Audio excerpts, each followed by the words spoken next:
మా అక్క చెల్లెళ్లకు ఫ్రీ బస్సులు పెట్టినాక ఆర్టీసీలకు ఆమ్దాని పెరిగిందట. బస్సులకు మస్తు గిరాకీ పెరిగిందట. అంతెందుకు మొన్న పండగ యాళ్ళ ఒకటే నాడు 12 కోట్లకు ఎక్కువనే ఆదాయం వచ్చిందట. దేవుని గుళ్లకు కూడా భక్తులు పెరిగి గల్లపెట్ట గట్టిగా గలగలమన్నదట.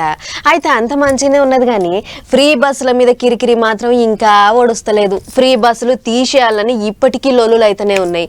అట్లే ఇగో ఒక ఆయన కోర్టుకు కూడా పోయిండు. ఇన్నొద్దులు ఆడోళ్లకు ఫ్రీ బస్సులు తీసేయాలని ఆటో డ్రైవర్ అన్నలు మాత్రమే లొల్లి చేస్తారు. కానీ ఇగో ఇప్పుడు ఇంగిత మంది కూడా తయారైతున్నారట. ఆటో డ్రైవర్ అన్నలు ప్రజావాణి కాడ లొల్లులు రోడ్ల మీద ధర్నాలు చేసిర్రు గాని ఓ అన్న పోయి హైకోర్టు సార్లకే షికాయతు చేసిండట. జీవో కొట్టేయాలని పిటిషన్ వేసిండట.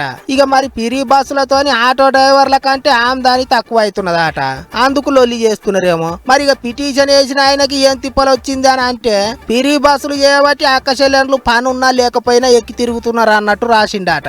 గట్ల అయ్యేటాలకు నిజంగా పనుల మీద పోయేటోళ్ళు బస్సుల సీట్లు దొరకక బస్సులు దొరకక ఆగం అవుతున్నారని చెప్పుకొచ్చిండట. అంతేకాదు రోడ్డు రవాణా చట్టం తయారు చేసింది సెంటర్ సర్కార్ వాళ్ళు అయితే స్టేట్ సర్కార్ వాళ్ళు బస్సుల పథకాలు ఎట్లా పెడతారు చెల్లదన్నట్టు పిటిషన్లు రాసిండట. ఓ గిట్లా ఒక్కొక్కటి కాదు పోన్రి. ఉచిత బస్సులు తీసేయాలని పిటిషన్ల అన్న గట్టిగానే రాసుకొచ్చిండట.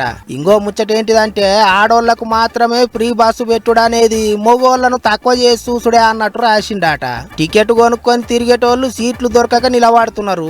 అదిగాక పబ్లిక్ పన్నులు కడితే వచ్చే పైసలను ఉచిత ప్రయాణానికి ఖర్చు చేస్తున్నారు అని మస్తు పాయింట్లే రాసిండట. మరిగా అన్నేవాళ్ళు గాని గీ పిటిషన్ మీద హైకోర్టు సార్లు జల్దీగానే విచారణ చేస్తామన్నారట. మరిగా చూడాలి ఏమంటారు. అదంతో ఎత్తు గాని ఫ్రీ బస్సులు తీసేయాలని షికాయతు కోర్టుకు పోయింది అనే ముచ్చటినే అందరూ అరే గట్లనా అనుకుంటారు ఇప్పుడు.